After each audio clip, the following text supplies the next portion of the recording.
you mentioned wandering in the wilderness. I thought of also Jesus's time in the desert, where wasn't he literally encountered by the devil, who used his calculating, worldly sort of sense, and so that's not only suffering but temptation, and in the Buddha's enlightenment, isn't there also a time when he was encountered by all the worldly temptations, the lust and the riches and things like that, and but he kept his concentration and I don't know what the word is, dissolved or something, those temptations, but Yeah, I'm wondering if there's more to it than what I'm remembering, but I know for sure that his in sort of parallel with, because Christ, if I understand it correctly, his wandering in the desert was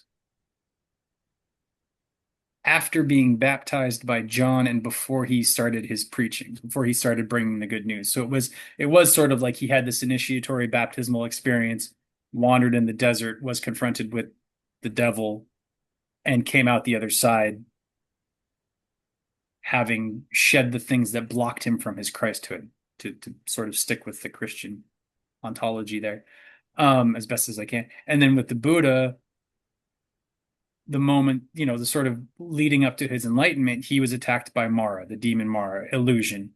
And all the daughters and the armies of Mara came and like threw weapons at him and tried to seduce him and all, and his response was to touch the earth yeah, and to say, I am here, which is interesting.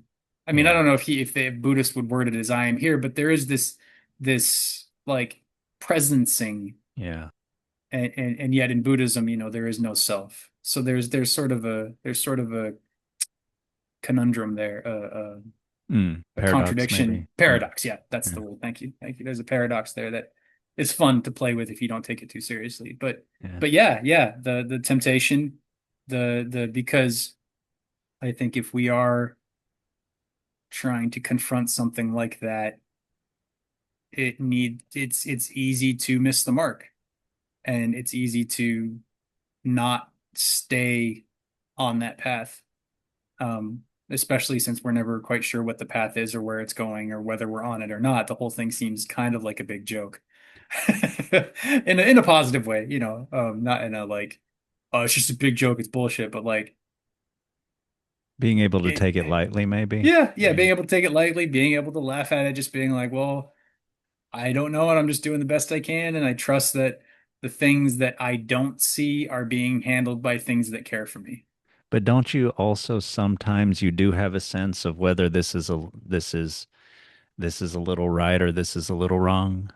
Don't you sometimes have that sense? Like, is that, I don't know if that's conscience or something, but we Yeah. do sometimes, often maybe have a sense, and maybe you can, you develop more of a sense of the rightness or the wrongness of certain. Yeah, yeah. I mean, I think my struggle in replying to that question is like, am I replying to it? This isn't on you, but like, where do I come from? Do I reply to it as Yeah, like me personally? I don't know. I the the desire for a compass, for a conscience, for a ability to know what is holy and what is not holy is has driven me most of my life. That I think is one of my underlying, like, I don't know if I'll ever crack that code or if I'm going about it the right way, but like if I could, I feel like that would answer the question of meaning for me. Um, versus people in general, I think in people's lives you often have a sense of rightness or wrongness, and the difficulty I think both for me and for the people is catching it, is the way I see it, is like actually noticing the feeling when it presents itself and responding to it in the correct way. It becomes the yeah, challenge, yeah. That second part is, yeah, we have our defaults, we have our desires, and yeah, we have lots of sort of, I don't know, you could call them voices that are pulling us in different ways. And it's Yeah. hard to sort of slowly, with your eyes open, go into that. Yeah. But there again, we have the Rousseau, the idea from Rousseau of happiness as focusing on what you're doing, Right. Yeah. you know. And maybe not Um, worrying overly much about whether the rightness or wrongness. yeah, yeah. I remember when I was sitting at the Zendo in New York, in upstate New York, quite a bit. Um, I had this moment where we were doing work practice. We were like, so I was there for a longer retreat, 4 or 5 days of meditation. And most afternoons they'd have us like shoveling dirt in the garden or sweeping the floors or cleaning the bed. We do some sort of active service. And I was in the Zendo and I was supposed to pick up all the cushions, the round cushions, the zafus and the zabutons, the sort of mats that the cushions go on. I was supposed to pick all those up and put them off to the side and sweep the floor or vacuum the floor, I forget, clean the floor in some way, the wooden, the hardwood floor, and then put them back.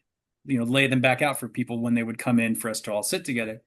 And I was struggling to get the mats to line up because I would put down the square mats, the big ones that the cushions would go on. I'd put the mat down, and then I put the next one down, and I put the next one down, and then I would look, I'd stand at the end of the hall and I would see like, oh, they kind of curve off to the side, and then the one next to it would kind of curve, and they weren't the nice, neat lines that sort of create the safe sort of ritual structure. And I was like, I can't get this right. I can't get this right. And the guy that was supervising me came in and he said, like you don't have to line them all up. You just have to find the line in the floor and line up the front of the cushion with because it was a wooden floor, so it was these like kind of like I think like your floor if I'm seeing it correctly. It's just these strips of wood, Hmm. one after the other, polished, but they're straight line. So you find the line that's already present and you put the cushion up to it, and then you put the next cushion up to the same line, et cetera, et cetera. You don't care how each cushion lines up with each cushion. And I see that as like, you don't have to care how each moment of your life lines up with Right. each moment of your life. You look Yeah. for that line, which I think is that golden mean, that like the best you can Right. approach of the good, the true, the beautiful, and you align with that in the moment. And the more you align with that, the more you will find over time that your life coalesces around that movement towards the divine.